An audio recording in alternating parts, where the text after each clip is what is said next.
and be like, you did what? You sent people to relax. You feel me? Relax. But why do people got to jump in, Royce? If you want to rap, then rap. But if not, then fuck it. You ever watch A Different World? Say it again. Cut out. You ever watched A Different World? The TV show with Dwayne Wayne on it? Yeah. All right. You think you got a shot against battling him? I was just asking. Trying to call him. Really direct questions. You asking me how I'm going to defend myself. How can I without a team? Do you see those glasses flip up? But like for me, right? For me, that shit would just make me like rap 8 minutes songs every day of the week for 2 months. Talk about what you would do until you in the situation. Like, it ain't nothing like that pressure. Watch this. I was in the situation times a million. The whole rap game had my fucking name on there in all of their shit. In all of their shit. But see, you know what? I respect you for handling it more maturely. That was when, you know what? It's unfortunate, but as y'all know, some people are so primitive and underdeveloped that you recognize the only language they speak is violence. So sometimes that's just where shit needs to go to. But, damn, I forgot they did kind of used to hate Russ, didn't they? Huh? I would never think that way. They was giving Russ a hard time. Yeah, I feel like y'all bullying me right now. Nah. And Russ fought his way through it and then asked nobody for help. Roy, stop hollering, Los. Well, people are underdeveloped. Niggas is just niggas. People are underdeveloped. People are underdeveloped. That's the other thing you have to keep in mind. Not everyone is as developed as you may be. So I went and brought a garden. I went and put a garden in my shit. Russ, how did you handle that though? Mentally though, how did that handle when the industry coming at you like that? Was it hard for you? That shit fucked me up royally. Right. Not on some damn people don't like my music. That was never what pissed me off. Right. It was the fact that people who should have known better were acting like they don't. Meaning, I've said it before, if an average Joe in some random part of the world with no platform sends negativity your way, it's not even going to really resonate. There's not enough of an army behind him. He has 10 followers. That's not true. That's not true. Speak for yourself. Hey, Royce, I got you. Okay. Don't worry, Royce. I get the bullies off you. Hold on, I got you. No. I'm okay. But no, you're right. Because with the world of social media, some random dude could tweet like da-da-da-da-da, and that's what starts the whole shit. But my point is that if you have a platform, you need to be responsible. I assume that you're responsible with your platform because you're grown. And even if you're not grown, I feel like once you have a platform that should give you some sort of awareness of the cause and effect of your actions and everything. So when I was seeing rappers with platforms, DJs with platforms, producers gotta go Bronx on. No, but when I was seeing rappers and producers and shit with platforms talking shit on some he's the joke, so we're gonna laugh at him. I was like, oh, I know how this shit goes. And unfortunately, because y'all have already proven to me that you're thinking primitively and just group thinking wise, I know what it's gonna take. It's gonna take violence. And after that shit happened, no rapper ever says shit again online. And that's what's sad about it, is that's like, why do you need to push people to the point that they turn around and snap and then you say, okay, I get that if you're 15, but motherfuckers who were doing this were grown. Now, can you teach me how to fight? I think the success helped too, you know, like after people had so much to say and then just continuously being successful helped shut motherfuckers up too. Success doesn't do nothing but hurt people's feelings even more if they got a problem. I promise you. Can somebody teach me how to fight? Teach me how to fight so I can do exactly what you're saying. Just need a couple lessons. Listen, I've been fighting and training because I'm ready for it, but I'm not about to show nobody nothing. Hey, yo. Hey, man. Hey, Russ, I'm going to send you my link, man. 3, I'm out of here. My guy. Royce, you a fucking troll. Los, I'm going to send you some shit. Yeah. Send me some shit. Send me some crazy shit, bro. Los, that hurts my feelings that you call me a troll. I'm a DM you my info. All right, nigga. That's All right, man. dismissive. And don't call me nigga. I'm already scarred. Hey, Russ, if you need me, man, let me know. I go beat them boys. I already told you I need you, man. You niggas is just niggas. Niggas is just niggas. Niggas is just niggas.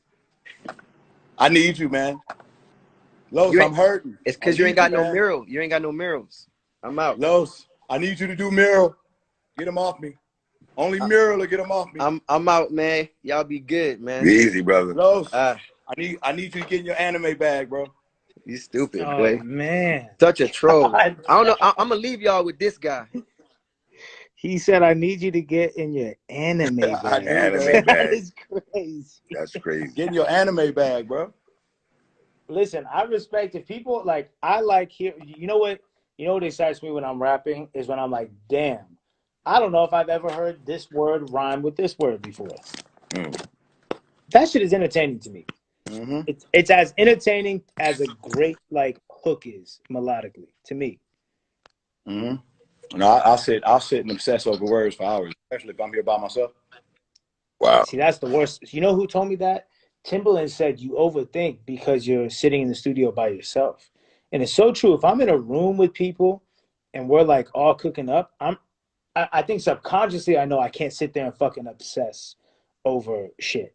I might go change the verse later on because I want it to be crazy, but yeah, if I'm in there by myself, I could spend 7 hours on 2 lines because it's like, nah, I got to figure out this scheme. I had this shit planned and I wanted to lead into this and whatever, man. That shit gets out of control. Yeah, sometimes I need supervision. Sometimes I'm in here and it's like the lunatics are running the asylum.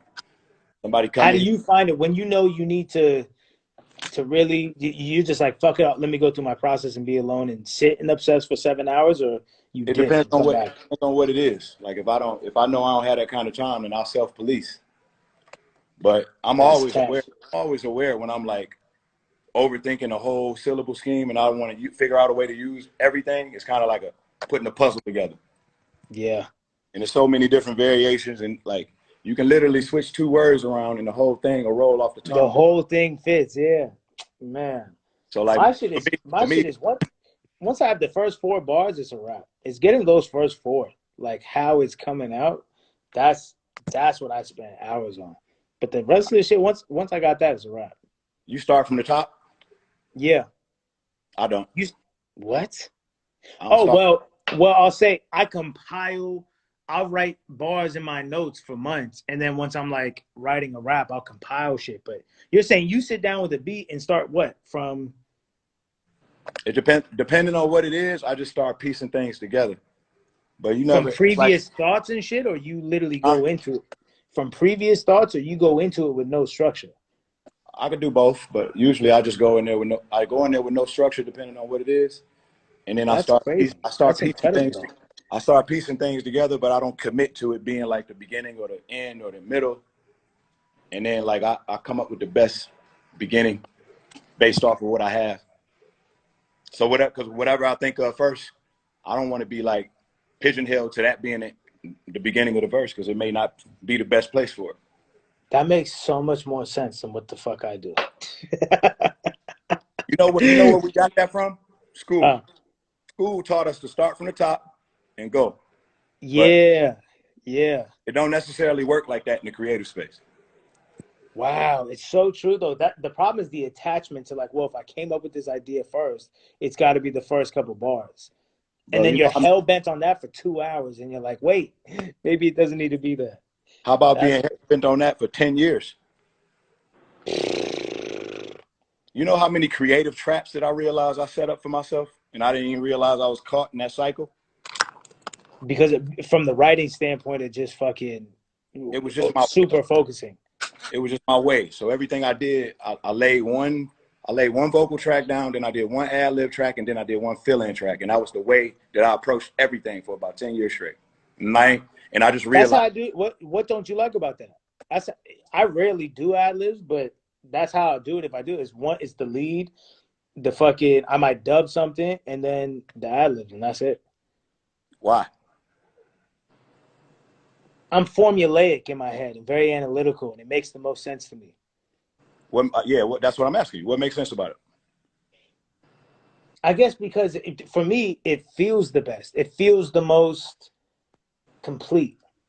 But sometimes, most of the time, I don't do ad libs because ad libs to me take it off of the conversational aspect I like. When I'm just trying to rap, I like it to be conversational. And I feel like ad libs make it a little too, I don't know, it just takes it away from that. Yeah, so that tells you everything right there. It means like everything that we do, each thing calls for something different maybe. So it's just up to us to know. So if you can put it into your head that you got your way that you do it, then you'll just like do that. Like subconsciously, you won't even be thinking. You'll just approach it, and it goes like that with everything. The way you pick beats, just the way that you move. Period. Bro, you're so right. You're so right though, because there's definitely like I have a default setting as a creative. No, default settings is no good. Which is why I had to like get the fuck out of my way and just like let me fuck with everyone else just to simply like be uncomfortable. Yep. When people ask me what's my approach, I don't have one because it should be whatever feels right. That's what's gonna come. That's free. That's free. You know what I mean? So it's like it'd be like, do you write at home? Nah, not really. Do you write at the studio? You write in the car? Yeah, I can probably do you however you want it. You know what I mean? But I would prefer to just not have any constraints, anything in my head, nobody around, nobody giving an opinion. I need to know. Yeah. And then I feel like I need to forget that I need to get outside of my head and forget that I'm actually doing something, and then these flown. See, that's always the funny part, right? How do you get outside of your head and write raps when in order sometimes for me to write raps, I got to be inside my head? Feel me? Yeah, so you got to be inside your head when it's time to be inside, but sometimes you got to be outside. You got to know. It's almost like, do you feel like for me, when I'm outside of my head and I'm walking around and I'm living life, that's when like random ass bars are coming to me and I save them. Then when it's time to like, okay, let me go into the studio and let me be inside my head, I have like reference points of like, let me work this bar in and let me make, it's almost like I'm combining outside of my head thoughts with the surgical analytical part of me. You know what I mean? You're being scientific. Do you do that similar? Do you compile bars throughout your life, or the only time you write is when you're actually trying to make a song? Or do you have ideas and shit you write down throughout the day? I type some down sometimes. They don't come to me just on my spare time like they used to. But I mean, I prefer to kind of like come up with it just in that moment because in my journeys, I've learned that everything that I do that just feels like I'm capturing a moment as opposed to using a whole lot of thought. And it feels right with coming out. It usually resonates the same way to the listener. So the more thinking that I do, I feel like people can hear that. So I can make it really scientific if I need to, but I feel like the more scientific I make it, the more it's to my detriment, depending on what it is. So I like to be able to like, I notice the people describe the one thing or the other. I like to be able to go up, up, and then down, down, down whenever I feel like it, and be masterful both ways. Because it's a masterful way to do everything. People think Drake not masterful. He's masterful, bro. 100%. Man, I don't understand any of that slander. That's like it's too proven. It's too proven. It's too over and over again. Come on, man. At least just respect it. It's like you can't be that surgical with the songwriting abilities. And I know the asterisks that people try to come up with, but it's like you can't sit here and try and tell me that he doesn't have any talent and that the talent he does have is an elite. His talent is songwriting. Everyone knows that. The ghostwriting shit or whatever made it easy for people who didn't like him to kind of hang their hat on. Yeah, but look, see, I told y'all. But it's like, come on, bro. But Russ, come on. But Russ, you don't think there's people that might like him and the ghostwriting allegations, whatever that conversation, they looked at him kind of side-eyed. I'm just focused on the people that rocked with him. That's all. I think the people who value like the people who are purists when it comes to lyricism and rapping, like what we were all talking about before, when you separate it into like these subcategories, when it's just when you're talking about Royces and Loses and whatever and Black Thoughts, it's like, yeah, if that's your zenith of just lyricism, then that's Mhm. going to be tough for you to get over. It just is.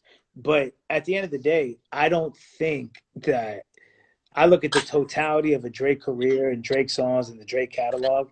It's like I'm not going to sit here and subscribe to the idea that the majority of Drake's greatest songs have been written by someone else, or like Drake's raps are written by. I'm just not. And I might be naive and I might be whatever, but honestly, innocent till proven guilty. I just, you feel me? Like until those ones come out, then I'm not buying it. There's too many times where it's ill. I can't just overlook that. There's too many times. It's not like he had 3 hits and all 3 hits had a reference track. The dude has 180 hits. You heard reference tracks for like not even the biggest ones, and like 2 of them.